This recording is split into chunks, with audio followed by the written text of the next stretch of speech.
So before this video even gets kicked off, Penn State fans, any fans, what do you think Penn State's record is going to be for the 2021 season? Let me know down in the comments below what their record will be and how competitive do you think they will be in the Big Ten East and also just throughout their schedule. Like, will they beat Auburn, Wisconsin?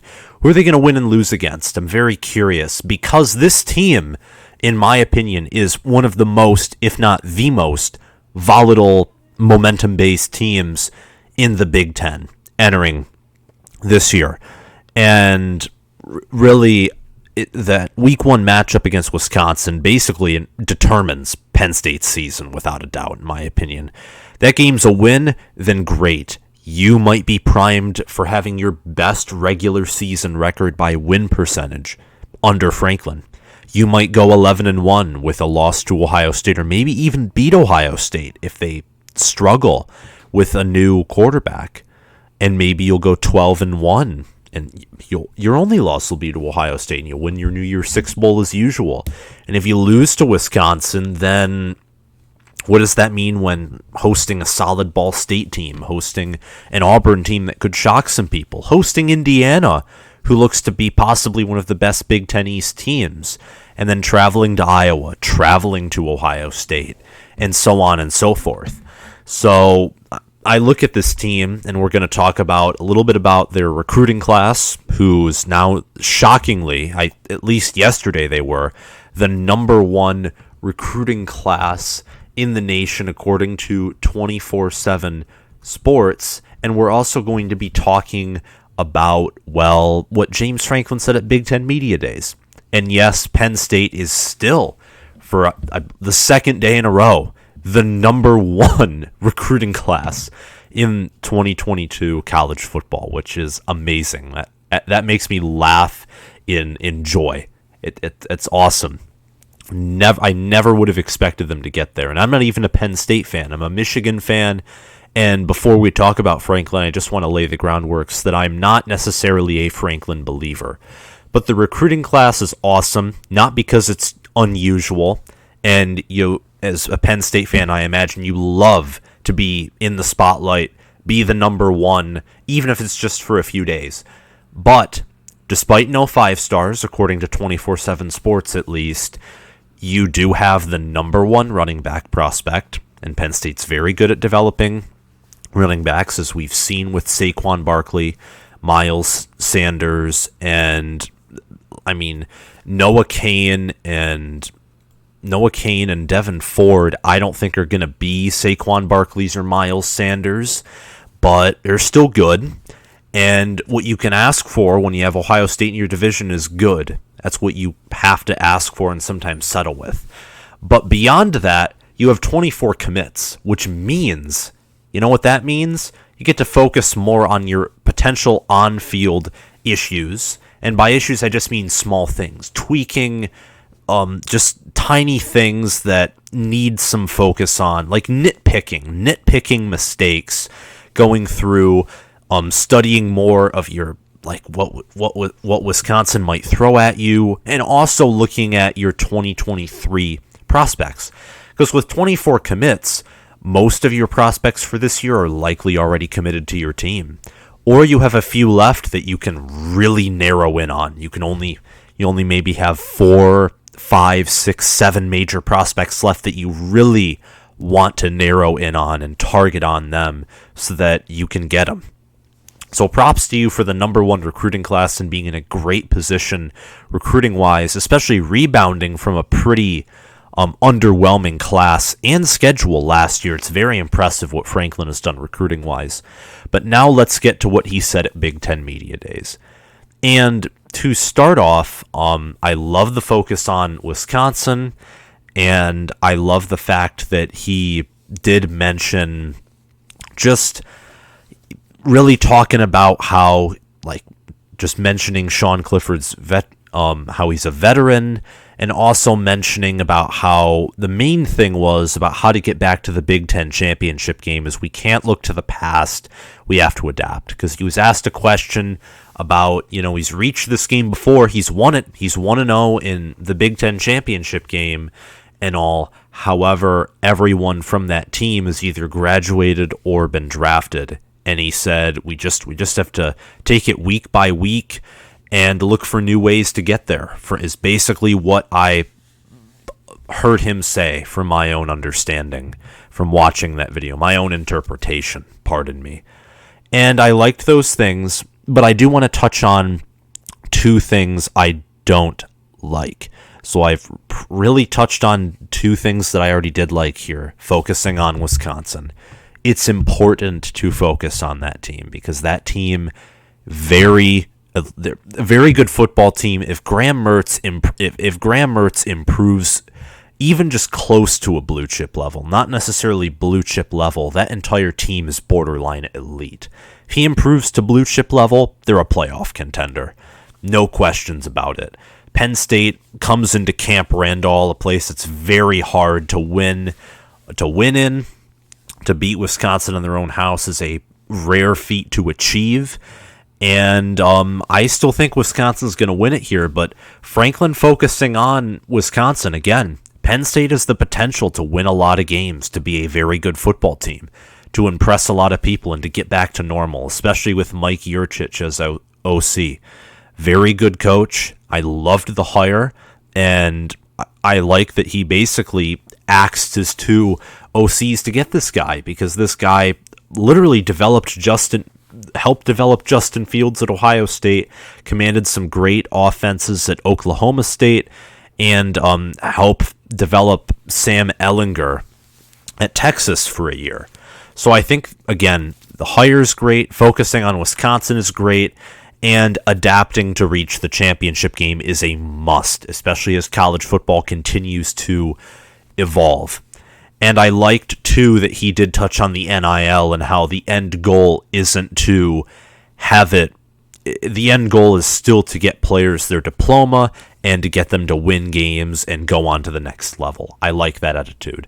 Franklin, in my opinion, despite not being, I'm not a believer in him, but I still think he is a good leader for players, at least in an emotional connecting way, good recruiter, and he's always been able to adapt. That's one thing that I wish that Harbaugh had. Harbaugh still seems to be trying to run that ground and pound, old Michigan man way of offense, and Franklin tried running the pro style for 2 years, hired Moorhead, went to the Big Ten championship game. Franklin can adapt. He's proven that. That's one of his strong suits.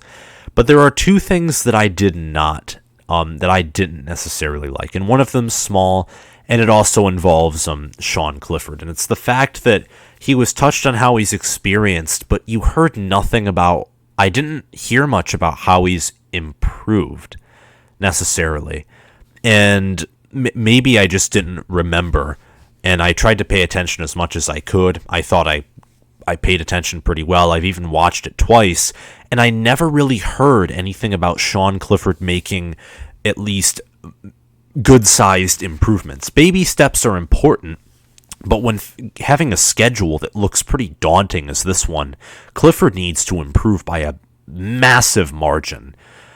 Really, like Mike Yurcich needs to work 150, 200% to get Sean Clifford to where Penn State needs to be to win the Big Ten East, or even just to come close to it. Sean Clifford needs to improve a great amount for Penn State to get back to where they were, because the neighborhood is just keep getting tougher.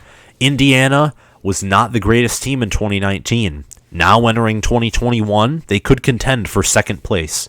Even have a shot at beating Ohio State now if Michael Penix Jr. stays healthy. So it's important that Sean Clifford really improves. And he also mentioned how Penn State has potentially one of the best running back rooms in the country. And don't get me wrong, Penn State's very good at developing running backs. I'm not denying that. But these guys are young, and to just kind of boldly put it out there that you believe that, it's kind of like, I compare that to Michigan staff saying that Cade McNamara is NFL ready and will be a 10-year starter. Not as extreme, of course, because that's a pretty bold claim, But Devin Ford and Noah Cain, I think, need to prove a little bit more. Same with that Penn State secondary that he touted. Need to prove a little more before you hype them up and make such bold statements. Again, Penn State has a lot of talent in these areas, but just like my favorite team in Michigan, it needs to be proven, especially after a 4-5 season, before making these statements. And he didn't even really mention if those areas improved either. I didn't remember that either. And the last thing is, I listened to him talk about how the offense has not changed much. They're still going to try to, have a dominant running game. I heard some stuff like pretty similar passing game, and I kind of just looked down and I just kind of shrugged my shoulders and I'm like, what? You're not going to change much? And I get that the spread's effective, and Penn State needs a running game with how talented their running backs are, and with Sean Clifford at QB, who is, to be honest, is not the greatest game changer. You need a dominant running game. But I sat there and I'm like, guys, your offense last year was horrible. It was atrocious. The turnovers were terrible. I mean, getting strip sacked by losing to Nebraska, who granted had an improved defense, but also a horrendous offense. The Nebraska loss to me was the sign of, you got to make change. You have to make change. And despite Franklin being adaptable, and I've propped it to him, I looked at what he said about the staff.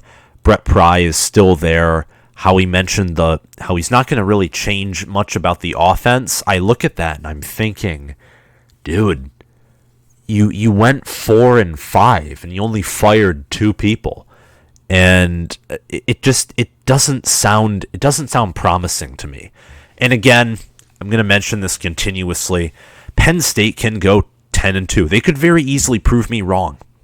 It's like with Michigan and Penn State, I am very unsure about my predictions. My predictions about these two teams probably have they're very biased and don't necessarily have the greatest amount of facts. They have opinions that are somewhat backed up by history and backed up by stuff these teams have done before, but there's not much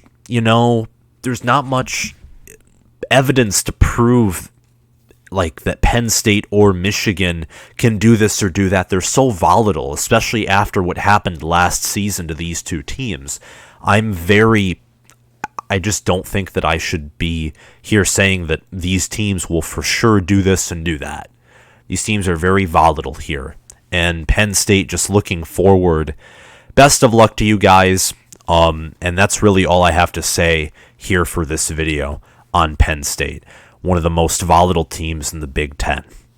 Franklin, the known, I'd say, adapter out of teams below Ohio State in the Big Ten East, outlasted D'Antonio, will likely outlast Harbaugh here. Could very well return to the normal. Sean Clifford could improve. They could have a dominant running game. Their defense could be back to what it always is under Brett Pry, normally. A very dominant force to be reckoned with powerful linebackers. But they could also potentially go 7-5, 6-6 even, and really disappoint depending on how things go. But if Franklin is truly focused on that Madison-Wisconsin game and focused on taking it game by game, you will at least see improvement from last year. Again, that's all I have to say. If you liked this video, remember to like and subscribe and hit that notification bell so you can watch more of my videos the second they come out. Thanks for watching, and I'll see you around.